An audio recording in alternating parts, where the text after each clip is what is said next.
경우도 있더라고요. 자, 그렇습니다. 우리의 인생은 그래도 광야예요. 광야. 근데 광야 하면은 좋은 것은 아니죠. 왜냐하면은 척박하다, 아무것도 없다, 이런 곳에서 어떻게 살란 말이냐 하는 그런 부족한 게 많아요. 풍성한 게 많은 곳이 아니라 부족한 게 많아요. 물론 풍성한 걸로 치면 자갈이 풍성하고 뭐 이렇게 다른 것들이 풍성하고 햇볕이 풍성하고 그런 건 풍성하겠죠. 근데 사람이 살만한 것으로 여겼었을 때 그런 관점에서는 풍성하지 않다, 부족하다.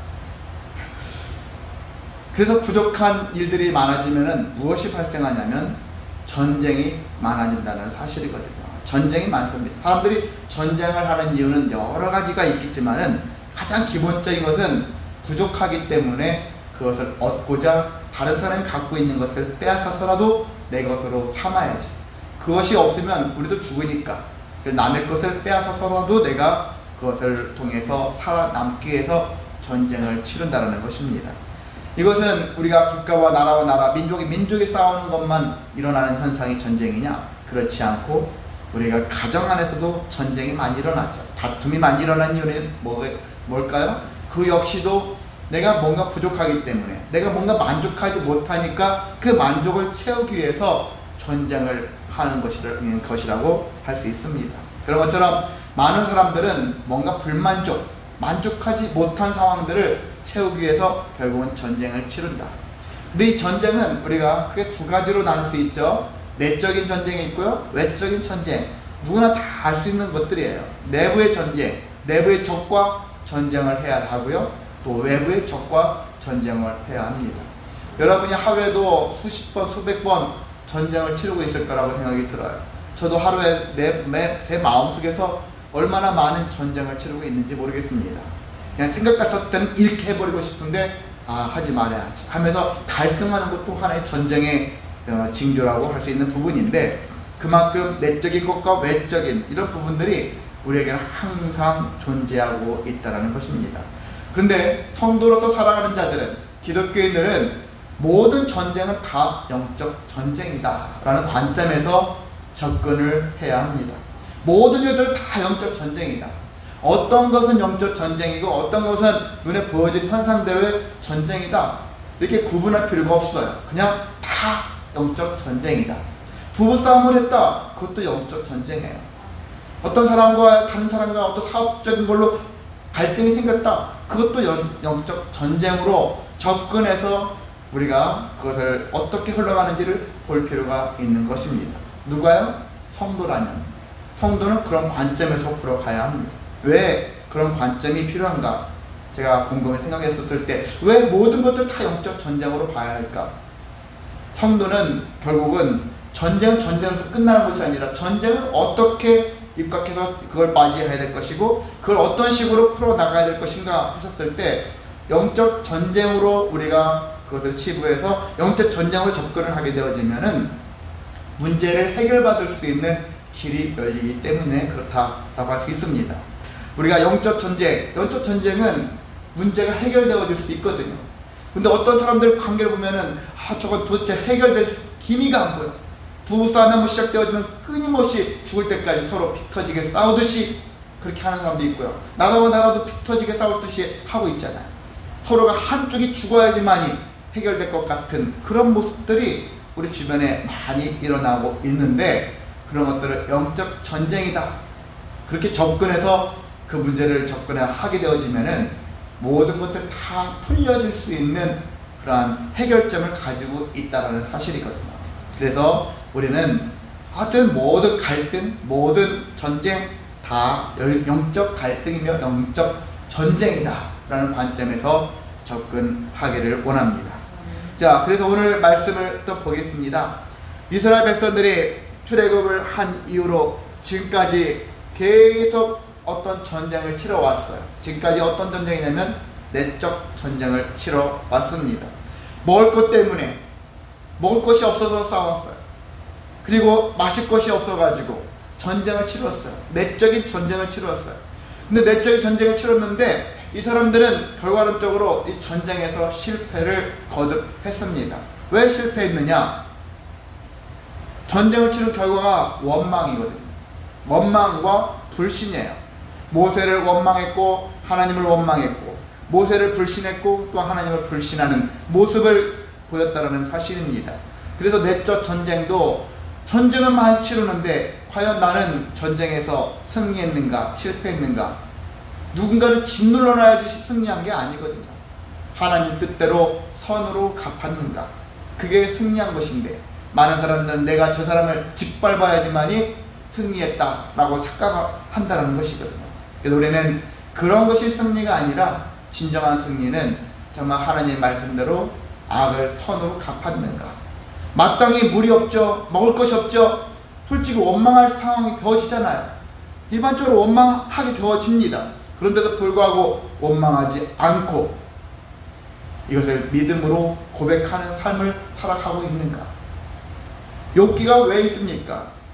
욥기는 세상의 그 모든 사람도 욥처럼 이렇게 절망 속에 빠질 수밖에 없는 상황에 처하는 것 쉽지 않은 부분인데, 그럼에도 욥은 그렇지 않았다는 얘기죠. 하나님을 욕하지 않았고 원망하지 않고 탓하지 않았어요. 범죄하지 않았어요. 입술로 범죄하지 않았다.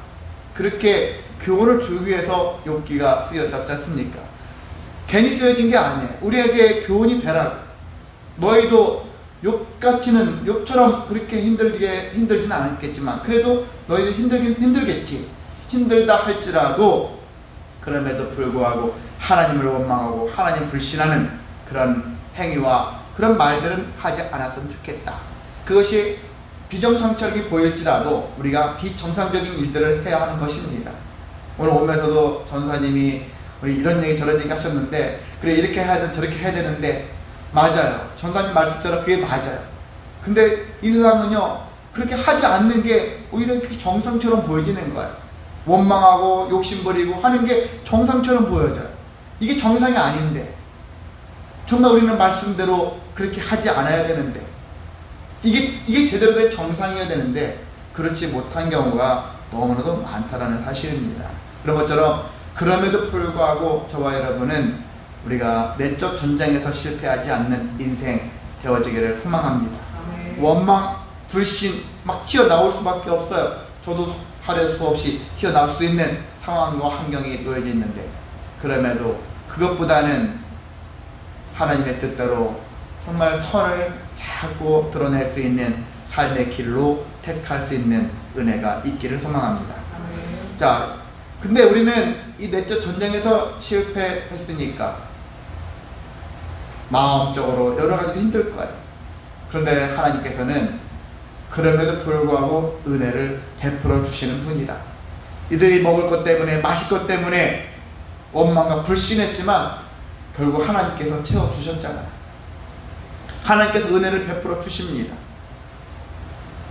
여기 17장에 왔을 때는 르비딤에 왔었죠. 르비딤에 왔는데 이곳에서 쉬었는데 마실 물이 없어요. 마실 물이 없어가지고 또 백성들이 원망과 불평을 했지만 하나님께서 또 그들에게 마실 물들을 해결해 주신 것을 볼 수 있습니다.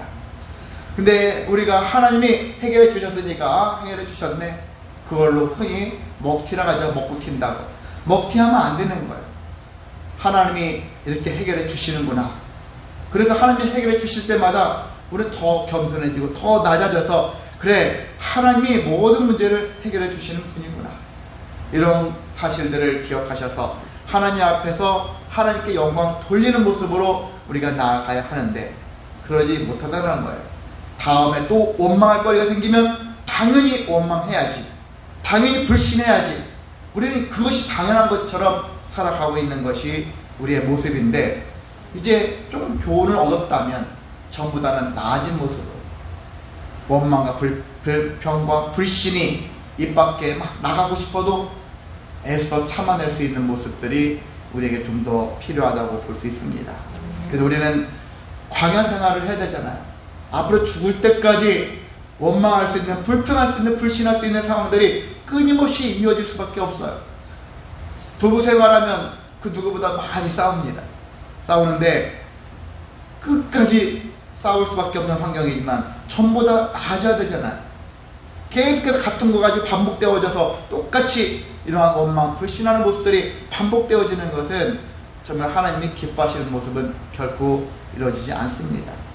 우리가 계속 이러한 부분들이 수많은 가정들 속에서, 수많은 직장들 속에서, 수많은 우리 공동체 속에서 계속 같은 일 가지고 계속 반복되어지는 일들이 너무나 많다는 사실들을 생각할 때, 우리가 신앙인이라면 광야 40년 동안 이스라엘 백성들이 계속 반복해서 원망, 불신, 불평하며 살아왔다면 우리는 조금 더 지혜자로서, 지식을 가진 자로서 이것에서 조금 더 성장하고 변화될 수 있는 모습으로 나아가기를 소망합니다.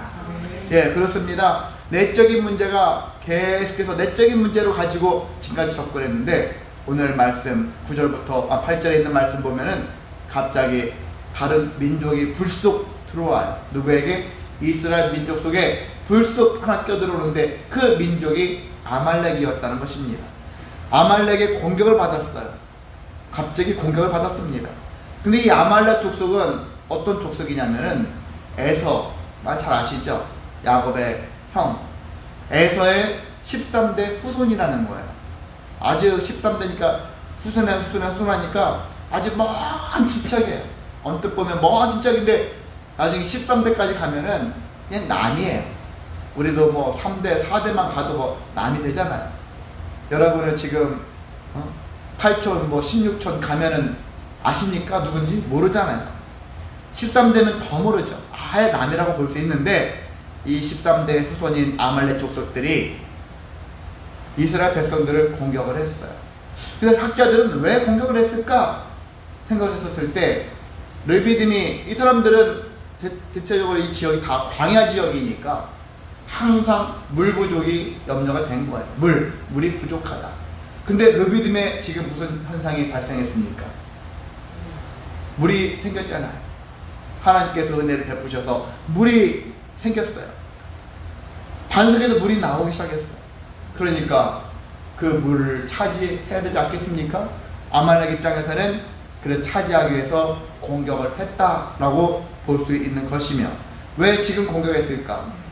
2달이 지났어요. 누가? 이스라엘 백성들이 출애굽한 지 2달이 지났고, 그래서 가지고 있던 음식도 다 떨어졌고 만나에 의존해서 먹고 살고 있지만, 그런데 이 부족하고 지쳐있는 상태, 사람들 누구를 언제 공격합니까? 사람들이 방심하고 틈이 생겼을 때 공격하지 않습니까? 그러니까 지금이 최적의 공격 시기다 라고 보았고, 그래서 지금 공격을 한 것입니다. 한편으로는 이들이 공격당한 것, 제가 방금도 말씀드렸죠? 왜 공격을 당했을까? 물이 부족하니까, 물을 차지하기 위해서. 그럼 무조건 공격을 하냐? 그렇지 않은 거예요. 이스라엘 사람들의 상태를 보는 거죠. 이스라엘 민족들의 현재 영적 상태, 그리고 여러가지 깨어있는 그 상태를 봤었을 때 이들은 지금 원망과 불평이 가득 차있는 상태예요. 흔히 말해서 원망 상태, 불신 상태는 마귀에게 틈을 노출한 상태라는 얘기입니다. 빈틈없는 상태가 아니라 빈틈을 보여준 상태라는 얘기죠. 그래서 내부의 적인 첫 번째 적은 원망이었어요. 원망하게 내 자신을 내어주다 보니까 틈이 생겼고, 그 틈으로 외부의 적이 들어왔다는 사실이거든요. 그래서 아말렉이라는 사단이에요. 아말렉이라는 어떤 민족이라는 것보다는 아말렉이라는 사단이 내 안에 그 틈을 비집고 들어와서 내 영혼을 휘집어 놓는 그런 상태에 이르렀다는 것을 우리가 생각할 수 있는 것입니다. 그래서 이렇게 내부의 문제가 생겨버리니까 그 틈이 생기면서 결국 외부에게 힘이 그 내부로 들어오는 그런 꼴을 맞이했다는 것이거든요. 우리가 나라가 망하는 것들도 보면은 항상 아시잖아요. 내적인 문제가 먼저 생겨지고 그래서 외적인 힘이 들어오면서 무너진다는 얘기죠. 항상 그런 문제가 있다는 사실들을 생각하시면서, 그래서 내부의 척, 지금 원망이라는 척, 그리고 불신이라는 척이 내 안에 있지 않는가, 그것과 싸워서 내가 지고 있지 않는가.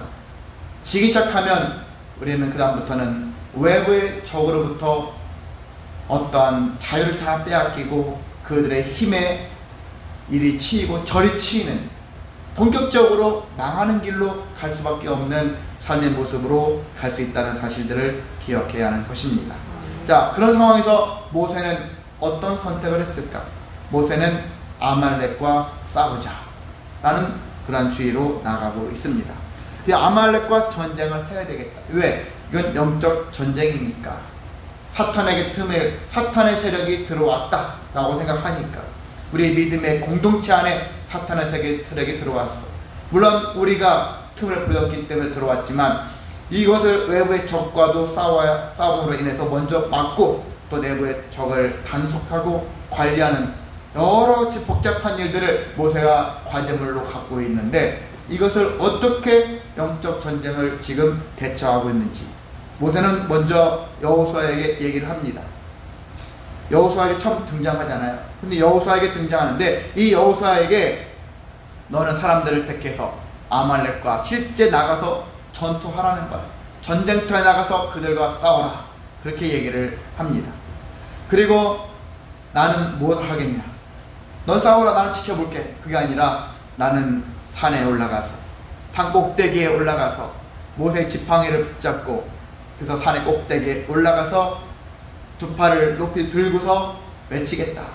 근데 이것을 다르게 표현하면 간구하겠다, 기도하겠다 라는 의미로 해석을 하면 될 것 같습니다.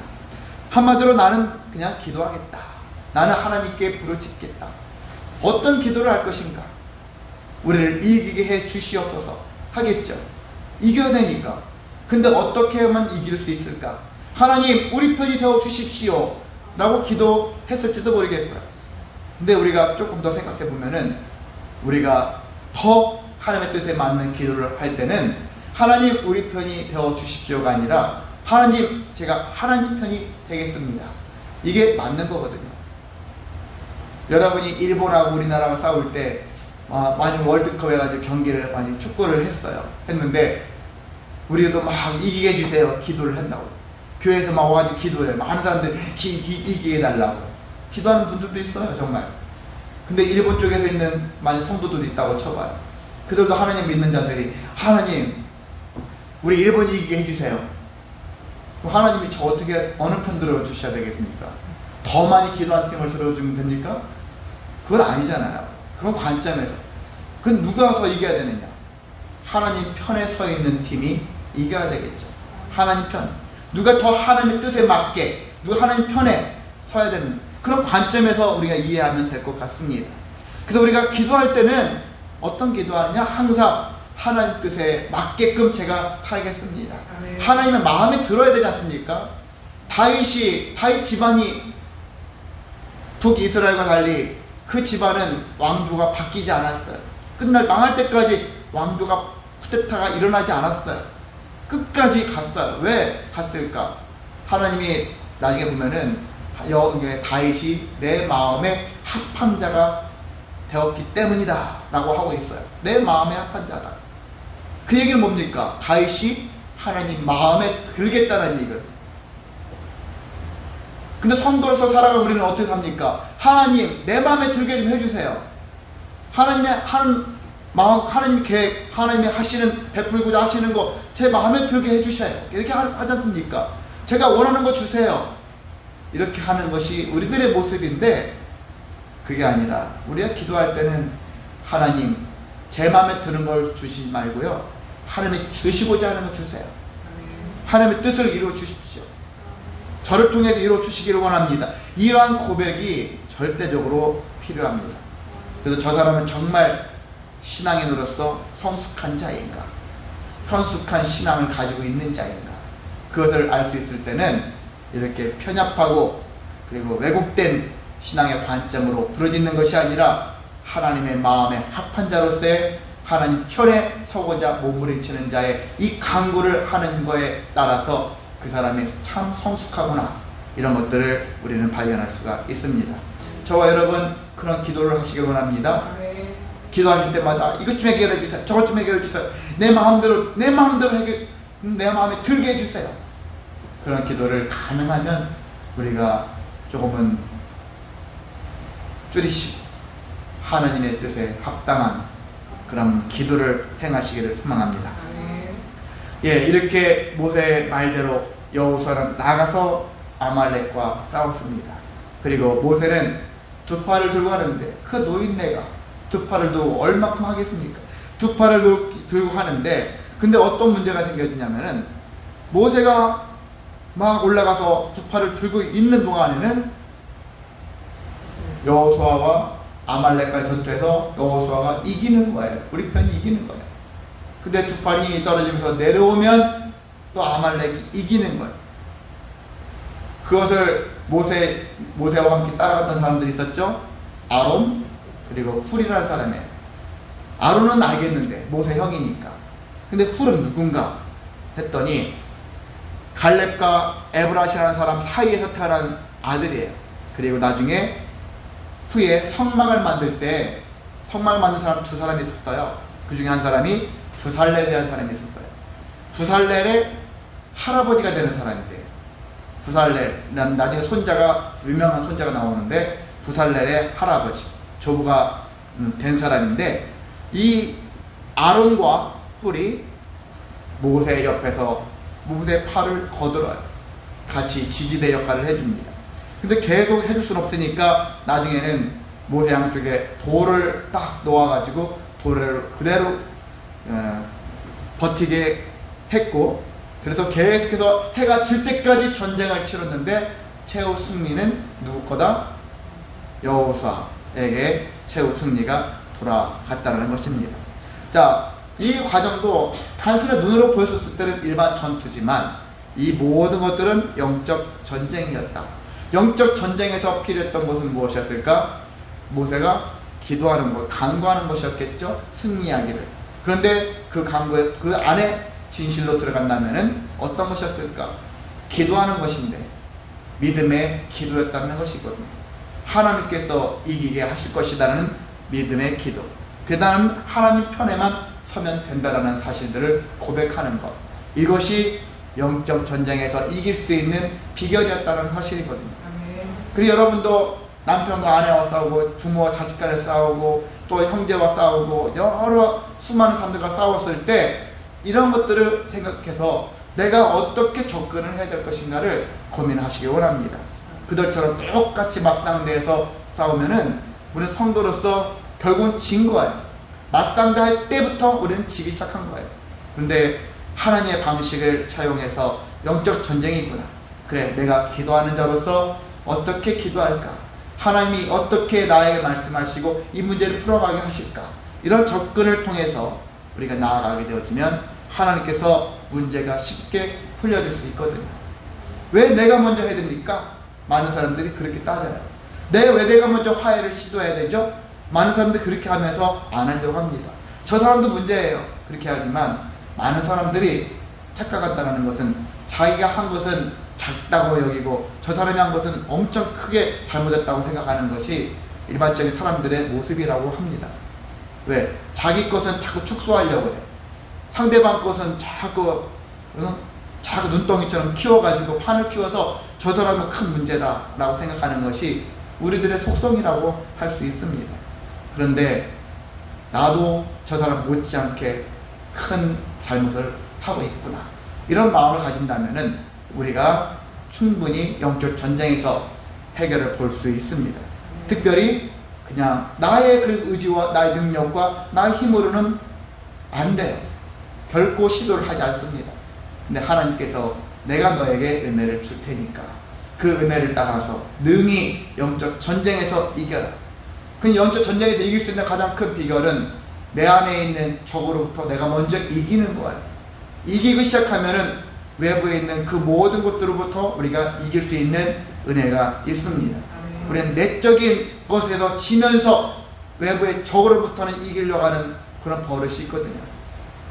그 나를 먼저 돌아보고 나를 하나님 앞에서 거룩하게 나를 세워가고 정말 믿음의 일꾼으로서 나를 자신을 온전히 든든하게 견고하게 세워가면 외부의 모든 적들로부터도 우리가 능히 이길 수 있는 담대함이 생길 수 있습니다. 자, 이걸로 끝난 게 아니에요. 하나님께서는 아말렉과 전쟁이 끝난 후 이것으로서 끝났어. 한 사건이 지나갔구나. 그래, 한 사건이 지나갔어요. 그런데 하나님께서 모세에게 세 가지를 하라고 시켜요. 그 세 가지가 무엇이냐? 첫 번째는 이 사건을 책에 기록하라는 거예요. 14절에 나와 있죠. 이 책에 기록해서 기념하게 하라. 하나님께서는 가끔가다 다 기념하라는 것이 아니에요. 기념하라, 기념하라. 6월절도 기념하라고 말씀하시잖아요. 근데 이것도 기념하라는 거예요. 아말렉과 첫 외부의 적과의 전투에서 승리한 것을 기념하래. 첫 번째 것은 항상 소중하잖아요. 우리 야구 같은 거 보면은 첫 홈런, 첫 안타 막 기념부로 해가지고, 투수 같은 경우는 첫 삼진하면 그것을 기념부로 해가지고 막 해. 언제 내가 이걸로 첫 번째 삼진을 잡았어요, 첫 번째 안타를 쳤어요, 첫 번째 홈런을 쳤어요. 첫 번째 되게 중요하지 않습니까? 그런 것처럼 아말렉과의 전투에서 첫 번째 외부의 적과 첫 번째 싸움에서 이겼어요. 이겼는데 그것을 기록하라는 거예요. 그리고 기념하라는 거예요. 이건 중요하거든요. 첫 경험이잖아요. 첫 체험이에요. 영적 전쟁에서 이긴 것에 대한 첫 번째 체험을 하는 것이죠.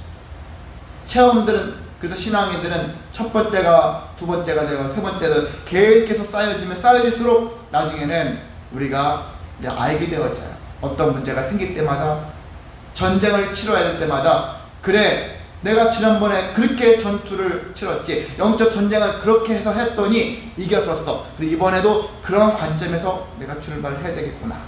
이런 마음들을 가질 수 있거든요. 그러니까 기록하라는 거예요. 그리고 기록만 하면 안 되죠. 기념하라는 거예요. 기념하라는 얘기는 틈만 나면 그것을 떠올리라는 거예요. 덮어놓고 묻어두면 끝나는 거예요. 그런데 계속 틈만 나면 열어보고, 아 그랬구나, 그랬구나, 예전에 그런 일이 있었었구나, 그때 이런 식으로 했었구나 라는 것들을 돌이켜보라는 거예요.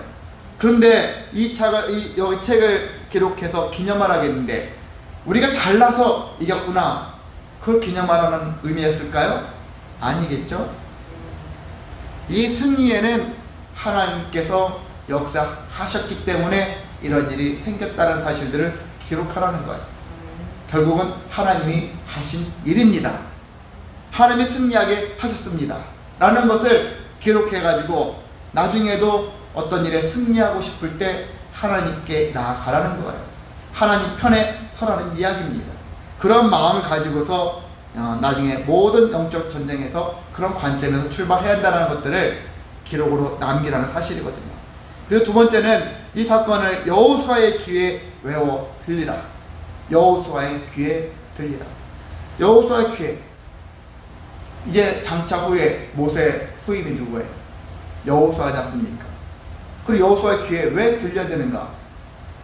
가나안 땅을 나중에 40년이 끝난 다음에 정복할 때 여호수아가 이제 정복하는 자로서 중요한 마인드를 갖고 있어야 되지 않습니까? 정복할 때마다 이것을, 이 전쟁, 계속해서 가나안 땅에 있는 먼저 된 그 족속들과 싸워야 할 때 이런 것들을 염두에 두고서, 그래 영적 전쟁이다, 영적 전쟁이다.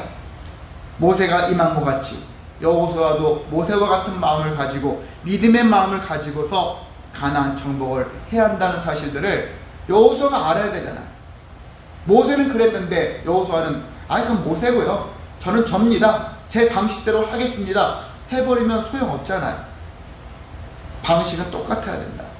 모세가 했으니까 나도 모세처럼, 여호수아 후에 나타날 그 사람도 여호수아처럼 계속해서 앞에 있는 모세처럼 그렇게 해야 되는 것이 우리의 모습이고, 오늘날 우리들도 모세처럼 영적 전쟁을 이렇게 치르고 하나님이 임하셔서 영적 전쟁에서 이겨야 된다는 사실들을 계속해서 생각해야 한다는 것입니다.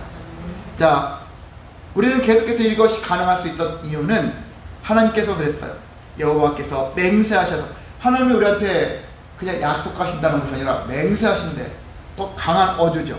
맹세하신대요. 당신의 이름을 걸고서 맹세하십니다. 그러면서 내가 아말렉과 더불어서 대대로 싸우겠다. 그래서 나중에 아말렉은 망하거든요. 그래서 지금 오늘날 아말렉이 없는데 어떻게 싸워? 그게 아니라 우리는 여기서 아말렉이라는 것은 상징적인 존재로 접근을 하라는 얘기예요. 아말렉 어떤 존재? 제가 앞서 말씀드렸죠. 아말렉은 사탄의 세력이다. 사탄의 세력을 통치하는 것, 의미적으로 접근을 하는 것입니다. 하나님을 믿는 자들에게는 항상 외부의 적, 사단, 마귀가 항상 틈만 놓게 비면 쳐들어오게 돼 있어요. 그런데 하나님께서 내가 너희와 함께 너를 지켜주겠다, 싸워서 이기게 해주겠다 약속한다는 것이거든요. 그러게 영적 전쟁으로 접근할 수 있는 이유가 바로 여기에 있습니다. 하나님이 왜 싸우긴다? 왜 개입을 하십니까? 영적 전쟁이니까 개입을 하시는 거거든요. 영적 전쟁에서 우리가 승리하게 하시기 위해서 개입을 하신다는 것입니다. 그게 아니라면 개입을 안 하죠. 얘들끼리 알아서 해. 이건 영적 전쟁이 아니구나. 아무것도 아니구나. 개입을 안 하신다는. 근데 하나님께서는 우리 삶에, 모든 삶에 다 개입을 하세요. 어떤 건 하시고 어떤 건 안 하시고, 그게 아니에요. 우리 인생, 모든 인생에 다 개입하신다. 그 얘기는 나의 삶에 발생될 수 있는 모든 전쟁들은, 갈등들은 다 영적 갈등이며 영적 전쟁으로 치부해도 전혀 이상할 게 없다는 의미라고 볼 수 있습니다. 그래서 하나님께서는 나의 삶의 모든 부분을 다 개입하신다. 그러니까 내가 할 수 있는 일은 하나님 편에 계속 서는 것이다. 하나님께서 싸워서 이겨주시기 때문에 우리는 걱정할 필요가 없다. 그런 결론에 이를 수 있다는 것입니다. 자, 모세는 그렇게 하나님 명령대로 순종을 했습니다. 그리고 단을 쌓았죠. 첫승에 대한 기쁨, 감사, 제단을 쌓고, 그래서 그 이름을, 제단의 이름을 뭐라고 했습니까? 여호와 니시. 여호와는 나의 깃발이다. 깃발이 뭔 뜻이죠? 여러분, 깃발이 뭘까요? 깃발은 승리의 깃발, 그런 기념이라는 뜻을 갖고 있습니다.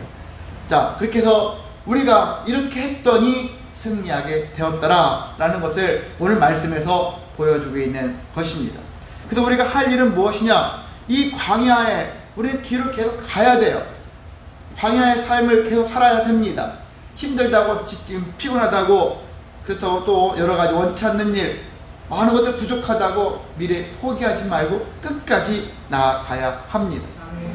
가다 보면은 이렇게 원망불신하는 일들이 생기고, 마귀가 접근해서 힘들게 하고, 모든 영적 전쟁에 삶에 노출될 수밖에 없는 우리의 삶이 그런 삶을 맞이할 수밖에 없습니다.